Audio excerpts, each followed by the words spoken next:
It's Gemini season, and I'm going to go a little meta with it in this episode by both talking about what is coming up for me as a mirror for you of what the invitation is of this sun season. And I'm going to do it in pure Gemini style by just letting my perception, my thoughts, and the voice I give to it all meander and just see where it takes us. That's what we're doing in today's Cosmic Coin Drop.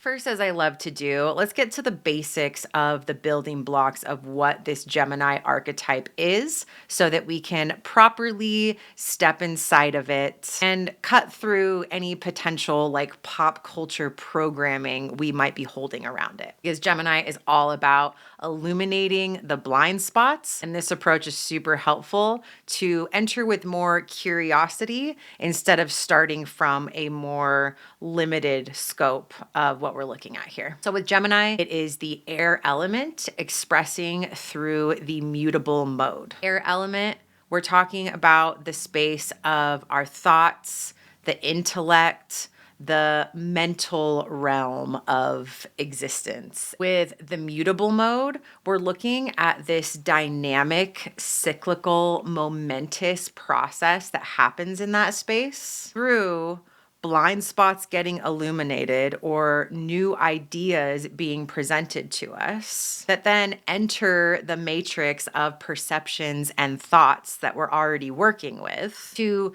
connect them in new ways, to think new things from them, and to be ever evolving the narratives that we're working with. And that happens often seamlessly, beginning with our viewpoint and our unique perspective. That is where we're at in any given moment with that process. And then how that generates thoughts based on it. And then how those thoughts are expressed into words so they can become part of the mental dance with other people. And that dance that's happening with other people, or can also happen solo, is the dance of the twins, otherwise known as the two poles of duality. So it's often this back and forth dance of this or that. If you're a Gemini or you know one, the pop culture thing around them being two-faced in kind of the nasty word for it, but more neutrally being kind of like flip-floppers is kind of real. My husband's a Gemini, my sister's a Gemini, and since they're some of the closest people to me, this means both that I'm very familiar with this energy and also have been really influenced by it. And that's where I want to come from today to flip the script on any judgment you might have toward that in yourself, to embrace it a little bit more this Gemini season and see what happens. I've been noticing myself reflect on my past, the different seasons and eras and lives lived in this one, and how it really has been a kind of back and forth flip-flopping between extremes, but that has been kind of the engine of momentum behind my growth in these particular ways. The first is in structure versus flow. And so you can see with this one, like any other like it, neither side is wrong, nor is the answer to find the perfect balance and harmony between the two. Oftentimes, the best path is more of a winding spiral back and forth that deepens into one and then the other in succession. I know for me with this one, there's been different times in my life that it's felt really right to be more in flow, more surrendered and receptive to the guidance that's directing and animating me. And there's been other times that I'm like, oh my goodness, can somebody please just tell me what to do? Or times that I've felt really called to create structure for myself that I submit to be completely guided by. And sometimes it's circumstantial. One of the times I just wanted to be told what to do was postpartum after having my son. My brain was so mushy and I was pivoting from my previous business, and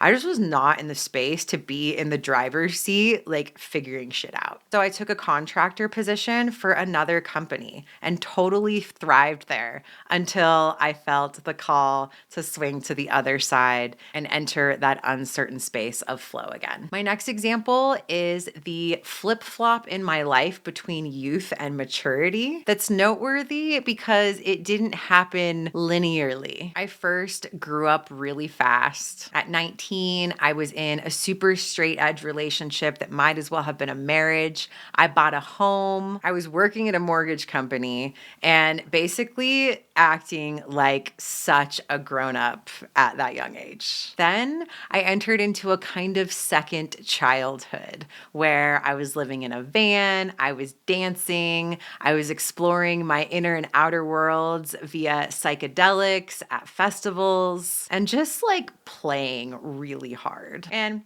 there's more to that story. Eventually that got boring and I was ready to grow up again, started doing taxes. Suffice it to say, this is another one of those where like the flip flop back and forth was my path and is what got me to where I am now, which I love. And the other one I want to bring into this is the financial ups and downs and the feelings that may go up and down with that. Because if you don't have a regular paycheck, if you are an entrepreneur, then this is probably how it's going to go down for you sometimes. And when it does, first of all, broad stroke, know that you're not a failure. It's literally part of the game. But also in this way I've been talking about, I think it's a really important part of what creates the momentum, the presence, the strategic creativity that keeps the game so vital. Like, try and fall asleep on a roller coaster, right? And until this becomes more normalized for you on your entrepreneurial journey,